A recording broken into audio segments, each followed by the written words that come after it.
আসসালামু আলাইকুম ভাইয়া আপুরা, আপনারা সবাই কেমন আছেন? আশা করি সবাই ভালো আছেন। আলহামদুলিল্লাহ, আমি বা আমার পরিবারের প্রত্যেকটা মানুষ আলহামদুলিল্লাহ ভালো আছি। আজকে দুপুরের পরে ক্যামেরাটা স্টার্ট করলাম, আর আজকে ভিডিওটা শুরু করতেছি প্রায় 9 দিন 10 দিন পরে। এই 9 দিন 10 দিন কিন্তু আমরা সবাই অনেক বেশি বিপদের ভিতরে ছিলাম।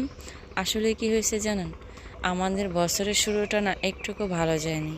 কি আছে কপালে আমরা জানি না, তবে আমাদের বছরের শুরুটা যেদিন হয়েছে তার আগে থেকেই আমাদের একটার পর একটা বিপদ আপদ, অসুখ বিসুখ লাগেই আছে। তারপরে যাই হোক, ধৈর্য সহকারে আপনাদের সাথে অনেক দিনই ছিলাম। এরপরে আজকে 10-12 দিন ধরে ওইভাবে করে কোনো কাজও আমি করতে পারি না, আর আপনাদের সাথে শেয়ারও করতে পারি না। শুরুতেই বলি, আমাদের সালমান ও দূরে থাকে, যেহেতু আমাদের সংসারে বড় ছেলে, ওর প্রতি মায়া মমতা অন্যরকম। আর ও একটার পর একটা বিপদে পড়ে, একটার পর একটা অসুখ বিসুখ হয়। এজন্য আমরা খুবই চিন্তায় থাকি। সারাদিনে আমাদের কোনো নাওয়া খাওয়া কোনো কিছুই থাকে না। আর এই জন্য আর আপনাদের সাথে কোনো কিছু শেয়ার করার মতো কোনো অপশনই থাকে না। তো যাই হোক, এরপরে সালমান এখন মোটামুটি অনেকটাই ভালো আছে আলহামদুলিল্লাহ। সাফওয়ানের কথা বলি। সাফওয়ানা যেহেতু ছোট মানুষ, সারাদিন খেলাধুলা করে, রাত হলে ওর গায়ের চুলকানি, ওর ঠান্ডা কাশি বমি সব কিছু মিলাইয়া ও রাত হলে আর একটুকু ঘুমাতে দেয় না। আমি মা আব্বা সারা রাত জাগনা থাকি। ভাইয়েরা কখনো কখনো উঠে, ওরে মারিস না, ওরে ধরিস না, ও কান্না করতেছে করুক, ওরে একটু মানে ভয় দেখা যে ওখানে ভাওয়াই বইটা সেটা এভাবে করে। ওরা শীতের ভিতরে কেউ কি উঠতে চায় বলেন? তারপর ওর কেননা সারা রাত দিনের বেলা খেলবে, রাতের বেলা ও 10টা 11টা বাজে ঘুম থেকে ওঠার পর আর একটু ঘুমাবে না, শুধু কান্না করবে, এখানে চুলকাও, কান্না করতে করতে বমি করে দিবে। তো আমি খুব চিল্লাচিল্লি করি যে সারাদিন যখন খেলো তুমি, তখন তো বোঝাই যায় না যে তুমি অসুস্থ। এরপরে রাতে ঘুমাইলে তুমি এরকম কেন করো? আমি তো চুলকাইতেছি, তারপরও কেন কান্দো? তো এসব কথা বলে দেখে আবার মা উঠে আসে, মা ওঠার পরে আব্বা উঠে আসে। সজীবের রাগ করে ওরা যেন কিছু না বলি। রিয়ন আমি একসাথে ঘুমাইতাম, মাও একসাথে ঘুমাইতো। এরপরে হচ্ছে গিয়ে রিয়না মারা নিব না ঘুমাইতে। মা হচ্ছে গিয়ে সারা রাত ওই যে হাঁটুর ব্যথা কোমরের ব্যথা এপাশ ওপাশ করে, ওর গায়ে একটু বাতাস লাগে ঠান্ডা লাগে, এই জন্য বলতেছে তুমি এনে ঘুমাইতে পারবে না। তো এই জন্য মা রিয়নের কাছে ঘুমায় না। হ্যাঁ, এইসব নিয়ে সারা রাত জাগনা থাকতে হয়। দিনের বেলা উঠলে মনে হয় যেন কত বছরের বিছানায় পড়েছিলাম রোগী আমি। চোখ টায়না মেলতে পারি না ঘুমের জন্য, হাতে পায়ে কোনো কাজ ওঠে না, এরকমের একটা অবস্থা। এরপরে আবার যাই হোক, মা অসুস্থ আছে মোটামুটি। তারপরে মা তো সারাদিন কাজবাজ করে রাত হলে ঘুমাতে পারে না, তারপরে তার সংসারের কাজ তো তারা করতেই হবে। আমি তো আমার বাচ্চাটা নিয়ে পড়ে থাকি। এরপরে হচ্ছে গিয়ে দাদি। দাদি হচ্ছে এখন যে ঠান্ডা পড়তেছে, একদিন রোদ উঠলে দুদিন ওঠে না। ইদানিং একটু ভালোই রোদ উঠতেছে, তারপর যাই হোক আলহামদুলিল্লাহ মোটামুটি এখন একটু ভালো আছে। বাতের আক্রমণ করলে আমার দাদি বিছানা থেকে উঠতে পারে না, তারা ধইরা উঠাতে হয়, বসাতে হয়, ওয়াশরুমে নিতে হয়, গোসল করাইতে হয়, সব কিছু। মানুষ হিসেবে আমি এখন একলা হয়ে গেছি। হেরা সকালবেলা ঘুম থেকে উঠে ঘরের টুকিটাকি কাজকাম সাইরা তোয়ারে নিয়ে মাদ্রাসায় যায়, আসে 12টা বাজে, আবার আসার পরে ওর কাজকাম সাইরা রান্নাবান্নার টাইম। বড়োভাবে ওইভাবে করে করতে পারে না, তারা তো এখন সংসারটা বড়, রান্নাবান্নার ঝামেলা। আমি একটু ফ্রি থাকি, মার সাথে একটু কাজ করবো, সেটাও করতে পারে না, করতে হয় দাদিরটা। দুই চাচি আছে, তাদের সংসারের কাজ করে নাকি আর সময় হয় না যে আমার দাদির পিছনে সময় দিবে। আসলে এমনিতে সব সময় করতে পারে, যখন আমি আসি তখন আমার দেখলেই তারা তাদের কাজ অনেক, তারা সময় পায় না। এভাবে করতে করতে নিজে সবার সেবা যত্ন করতে করতে আজ আমি নিজেই অসুস্থ। কি বলবো আর, এই জন্য 9 দিন 10 দিন আপনাদের থেকে অনেক দূরে ছিলাম। ভাবলাম মাসটা শেষ হয়ে গেছে, কে কী ভাবে, কে কী মনে করে, সবার সাথে একটু দেখা করে আসি, একটু কথা বলে আসি। এরপরে 2 দিন ধরে দেখি যে চাচি অসুস্থ। চাচি স্ট্রোক করে মানে একা ঘরেই ছিল চাচি সারা রাত। তো আমার চাচির গায়ে একটু মোটামুটি জ্বর ছিল, ঠান্ডা ছিল, মাথা কামড়া, এই জন্য ঠান্ডার ঔষধ খাইছিল। সন্ধ্যা রাতে ওষুধ খাইছে, সময় মেরাজের উপলক্ষে রোজা রাখবে, এই রোজা রাখার নিয়তে ভোর রাতে উঠছে মনে হয়।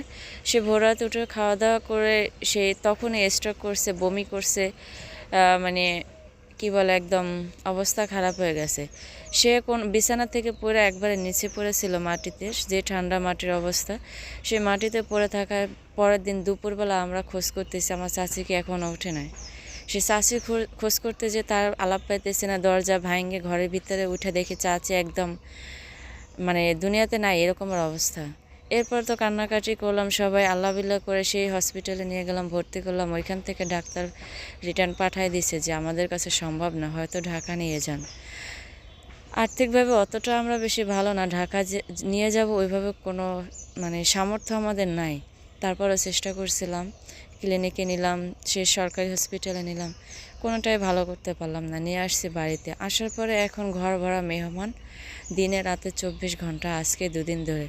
তো এত কিছুর ভিতরে কি আপনাদের সাথে দেখা করতে পারি বলেন, কাজ করতে পারি না। তারপরে যাই হোক ভাবলাম মাসটা শেষ হয়ে গেছে, এতদিন ধরে ভিডিও ছাড়ে না, যদি কোনো সমস্যা হয় আজকে একটু ট্রাই করে দেখি। আর শুরুতেই আমি বলি যে এত কিছু বললাম এই কারণে, যেহেতু 9-10 দিন ধরে ভিডিও আপলোড করে নেই, এই জন্য কি সমস্যায় আসছিলাম বা না আসছিলাম সেটাই আপনাদের সাথে বললাম। এরপরে একটু কাজের কথা বলি। আমার একটা ছাগল ছিল আমার বোনের বাড়িতে, ওইখানে আমার একটা গরু আছে কেনা, আপনারা জানেন। তো সেই ছাগল, একটাই ছাগল আছে। আর আর এর আগে আরেকটা বড় ছাগল ছিল, সেই ছাগলটা বিক্রি করে দিচ্ছিলাম এই অসুখ বিসুখেই। যেহেতু এখন একজনের পর একজন অসুস্থ হয়ে আছি, বরিশাল থেকে আসছি, 1 মাস প্রায় হয়ে গেছে। তো এখন আর এটার না বেচা উপায় নেই। তো ভাবলাম যেহেতু চারপাশ দিয়ে এখন টাকার প্রয়োজন, তাহলে আমার একটা খাসি ছাগল আছে, ওইটা বিক্রি করে দিই। এর ভিতরেই আমার সেজু ভাই বলতেছে যে আমার একটা ছাগলের প্রয়োজন, আমার 3টা ছাগলের প্রয়োজন। তাই আমি বললাম আমার একটা ছাগল আছে, এই ছাগলটা নিয়ে যা। ও হচ্ছে ওর বন্ধুর বোনের বিয়েতে যাবে, সে বন্ধু বলছে যে তোমাকে গ্রাম থেকে ছাগল নিয়ে এসো। তো এই জন্য আমার ছাগলটা বাইরে দিলাম। আর সে একটাই ছিল সম্বল মাত্র ছাগলের ভিতরে। সেই ছাগলটা মোটামুটি বড়ই ছিল। ওইটা আমাদের ইচ্ছা ছিল যে আমরা কোরবানির ঈদে বিক্রি করব। তখন হয়তো একটু ভালো টাকা পাওয়া যাবে। এরপরে যেহেতু দেখতেছি এখন আমাদের টাকার খুবই প্রয়োজন, আর সেজন্য ছাগলটা বিক্রি করে দিলাম। আর ছাগলটা বিক্রি করছি কিন্তু আলহামদুলিল্লাহ 10,000 টাকায়। 10,000 টাকা বিক্রি করে দিছে, আমাদের দামাদামি হয়ে গেছে। এরপরে যখন টাকা দিছে তখন আমার ভাই হচ্ছে গিয়ে 9,500 টাকা দিছে। তো বলতেছে আমি বেচায় দিছি, সেই হিসেবে তো আমি কিছু পাই। তো যাই হোক ভাইয়ের সাথে অত হিসেব করে নেই, কারণ ভাই আমাদের জন্য অনেক বেশি কিছু করে। তো সেই জন্য আর 500 টাকা 1,000 টাকা নিলেও হয়তো ওর থেকে চাই আমি নিতে পারতাম না। যাই হোক এখন আবার একটু চলতে ভালো হবে। আর টাকাটা আমার আব্বা যেহেতু সামনে ছিল, আমার আব্বার হাতেই দিছিল সজীবে। এরপরে আমার আব্বা বলতেছে না, তোমার কষ্টের জিনিস তোমার হাতেই রাখো, ভালো লাগবে। সত্যি দেখি টাকাটা হাতে নেওয়ার পর অনেক বেশি ভালো লাগছে। আমাদের কিছু গরু ছাগল হাঁস মুরগি পাইলে আমার বোনের থেকে আমরা অনেক টাকা ইনকাম করছিলাম, কিন্তু এই বিপদে আপদে এই কয়টা মাস ধরে আবার সব বিক্রি করে দিছি। যাই হোক সমস্যা নেই, আবার আল্লাহ যদি করতে দেয় তাহলে আবার কোনো একদিন করবো। এখন শুধু একটা গরুই আছে। আচ্ছা, এখানে হচ্ছে কি আমরা দুপুরে রান্না বান্না করার জন্য মা সব কিছু গুছিয়ে দিয়েছে। জানেন তো সাফওয়ান সারা দিন খেলবে, এভাবে হাইটে হাইটে খেলবে, একটুকু বোঝা যাবে না যে অসুস্থ। ওরে ওর মামা নিয়ে গেছিলো চুল কাটতে রাজীবে। ও বলতেছে যে চল তোমার চুল কাটা এনে দেই, চুলগুলো বড় হয়ে গেছে ভালো লাগে না। তো বলতেছে চলো, যেই ছেলে নিয়ে সুন্দরভাবে বসায় দিচ্ছে, কাপড় টাপড় পেঁচায়, এই যে কান্না শুরু করেছে, মানে বাজারের মানুষ সব একসাথে হয়ে গেছে। এরপরে আমি তো ভাবছি ও চুল কাইটে আসবে না, আমিও সুন্দরভাবে গা গোসল দিয়ে এখন ভাবতেছি রান্না বসাই দিব, ওরে গরম পানি দিয়ে গোসল করা দিননি। ও আসে দেখি চুল কাটে না। তো বলতেছে ও যেই কান্না করছে, ওরা অনেকগুলো খাবার টাবার কিনে দিছি, ও কান্নাই করতেছে। তো কী করবো, আর সেই বরিশালে নিয়ে জোরে কোলের ভিতরে ধরে তারপরে কান্না করলেও কাটাইতে হবে, আর কিছুই করার নেই। কচু শাক রান্না করলাম, আর মূলা শাক ভাজি করছি, আর রান্না করছি আলু দিয়ে ডিম। যেহেতু চাষি অসুস্থ ছিল, আমাদের হাতের হাতে একটুকু কাজ উঠতেছিল না। আমাদের ঘরে আমাদের দাদি আছে, আমার আব্বা সারাদিন কাজ করে, ভাইরা কাজ করে। তো সেই হিসেবে তো আমাদের রান্নাবান্না করতেই হবে, যতই বিপদ আপদ থাক পেটে খাবার দিতেই হবে। রান্না করতেই মন চাইছিল না, তারপরও রান্না করলাম। এখানে হচ্ছে গিয়ে সাফওয়ান এত বেশি অসুস্থ, চুলকাইতে চুলকাইতে রাতে ঘুমের ভিতরে চুলকায় না, সকালবেলা ঘুম থেকে উঠে দেখি আমাদের শরীরে নখের হাঁচড়গুলো ওর শরীরে লাগা যায়। এই জন্য কী হয় যে আজকে 2 দিন ধরে এভাবে দেখে আমি কালকে রাত্রে একদম পিঠ চুলকানি একটা নিয়ে নিয়েছিলাম, ওইটা দিয়ে সুন্দরভাবে চুলকায় দিচ্ছিলাম। যার কারণে এখন কী হচ্ছে, ওর নখের আঁচড়টা পড়ে না, কারণ ওইটা তো অনেক খারাপ একটা জিনিস। এত মলম এত ঔষধ ওর জন্য ব্যবহার করতেছি, কিন্তু ছেলেটা কেন জানি একটু কোনো ওষুধ ওরা কাজই করে না। ধুলাবালু ওরা লাগাইতে দিই না, ও তো বাচ্চা, সেই হিসাবে খেলাধুলা করবে স্বাভাবিক। কিন্তু কাপড় টাপড় পরায় রাখি বা সবসময় ওরে জুতা পরায় রাখি, বারবার পাউটা ধোয়াই দিই সুন্দর করে, আবার সেই শুকনো ডোমা দিয়ে মুচ্ছা তেল টেল দিয়ে দিই। কিন্তু কেন যে এরকমের হয় সেটাই বুঝতে পারি না। সকাল সকাল মা আমরা ঘুম থেকে ওঠার আগেই সব কিছু গুছিয়ে ফেলাইছে, থালাবাটি ধোয়া, কুড়ানো কাছানো, পানি কেজি আইনা সব গুছিয়ে রাখছে। এখন মা আমারে কইতে আছে, যেহেতু ঘুম থেকে উঠছে, বাচ্চা নিয়ে রাতে ঘুমাতে পারে না, শুধু আমার একটু কাইটা কুইটা দিও, যেহেতু আমি হাঁটু বাস করে বসতে পারি না। আমি এদিকে সব কিছু গুছিয়ে ফেলাইছি, এখন শুধু একটু পানি টিনি আইনা সজীবের কিছু কাপড় আছে, সে কাপড়টা ধুইতে হবে।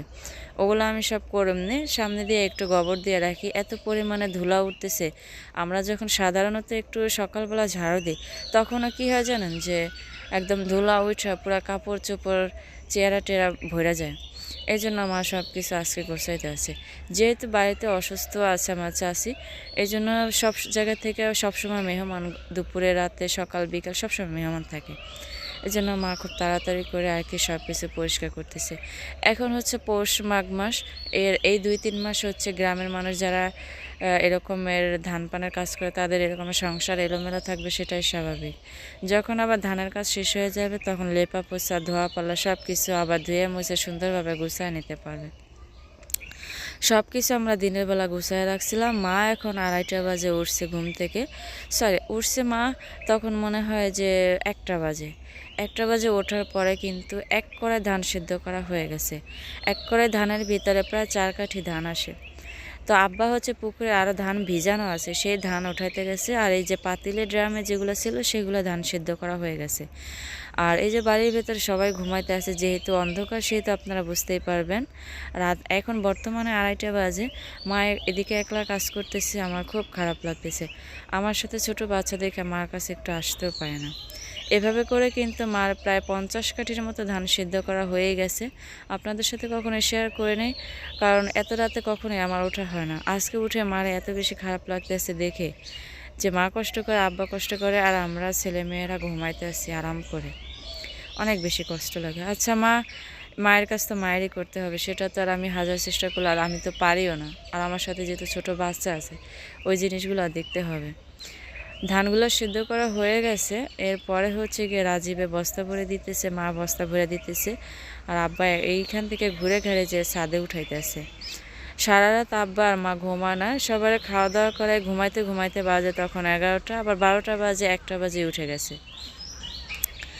এরপরে হচ্ছে গিয়ে সেই ধানগুলো যখন ছাদে নিতে সিদ্ধ করতে করতে মা চুলা জাল দিতে দিতে আব্বা দিক দিয়ে সাইড পরিষ্কার করছে। ড্রাম বালতি যা ছিল সেগুলো সব মা একদিকে ধুইছে, আর একদিকে শুকা দিছে। এরপরেও আছে কম বেশি। ভাবছি আমি ঘুম থেকে যেহেতু উঠছি, সাফানি আমি আস্তে আস্তে করে করুন নি। আব্বা কইতে আছে বাচ্চার জন্য একটুকু সমস্যা না, ও যেন পইরা না যায়, ও যেন ব্যথা না পায়। আব্বা সবসময় এই ধমক দিতেছে। আর আমার বড় ভাই মেজো ভাই ওরা তো সবসময় ধমক দিতে আছে, যে আমরা যেটুকু পারি সেটুকু তো করি, তারপর ও এবার কানবো কে, তোর এত কাজ করার কী দরকার আছে। হ্যাঁ, এই আর কি। এই জন্য বেশি কিছু করে না, যেহেতু সবাই ধমক টমক দেয়। বড় ভাবি একটু করে দেয়, হীরা আসে মাঝে মাঝে একটু করে দেয়। শুধু আমি একটু কোটাকাটা রান্নাবান্নার কাছেই যাই, তাও আসে ভাবি পানি এনে দিয়ে যায়, কলের থেকে চাল দিয়ে যাবে। দেখে তো আমি সাফওয়ানরে নিয়ে পারিনি, এর আগে যখন আসছে অনেক কাজ করছি, এই জন্য আর কি করতে পারি না। আচ্ছা চলেন আমরা একটু ছাদে যাই, দেখি আমার আব্বা কতগুলো ধান মেলা দিয়েছে। এখান থেকে তো ধান প্রায় নেওয়া শেষ হয়ে গেছে। বস্তা ভরা নিলে হয়তো অত বেশি সময় লাগে না, কিন্তু আমার আব্বার জীবনটা শেষ কাজ করতে করতে। আমার আব্বা আর আমার মা এত বেশি পরিশ্রম করতেছে এই সংসারটার পিছনে, এগুলো আমার ভাইয়েরা বুঝে না। আমার ভাইয়েরা যদি বুঝতে, তাহলে আমার আব্বার আর আমার মার এত কষ্ট করতে হইতো না। এখন তাদের শেষ বয়স, শুধু নামাজ কালাম পড়বে, আল্লাহরে ডাকবে, তা পারে না টাইম মতো। আচ্ছা চলে আসলাম ছাদে। আসার পরে দেখে আমার আব্বা ধানগুলো অনেক সুন্দর করে মেলা রাখছে। যখনই কাদের থেকে ধানের বস্তা ফালাইছে, তখনই এভাবে মেলা ফালাইছে। তাহলে কী হবে জানেন, ধানগুলো মেলতে আর কষ্ট হবে না।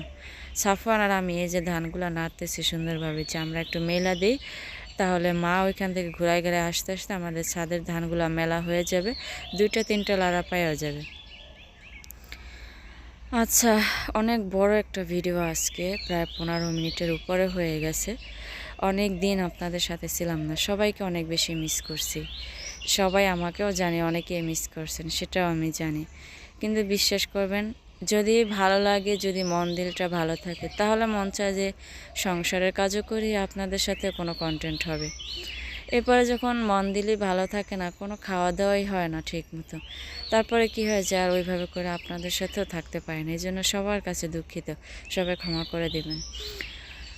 রাজীবের যে নিচে দাঁড়িয়ে আছে সাফওয়ান ফুলের জন্য কান্না করতেছে। ভাবলাম ওর একটা ফুল ছিঁড়ে দিই। আমাদের এই ফুল গাছটার ভিতরে অনেক আগের থেকে এই গাছটা সবসময় এভাবে ফুল হয়ে থাকে, 12 মাস গোলাপ ফুল থাকে। বাচ্চারা আসে ছিঁড়ে, তো সাফওয়ানের একটা ছিঁড়ে দিব ভাবতেছি, ও আমার সাথে যে পাশেই দাঁড়ায় থাকে। একটা পেয়ারা ছিঁড়ে দিলাম যে তুমি একটা পেয়ারা খাও, এই আর কি।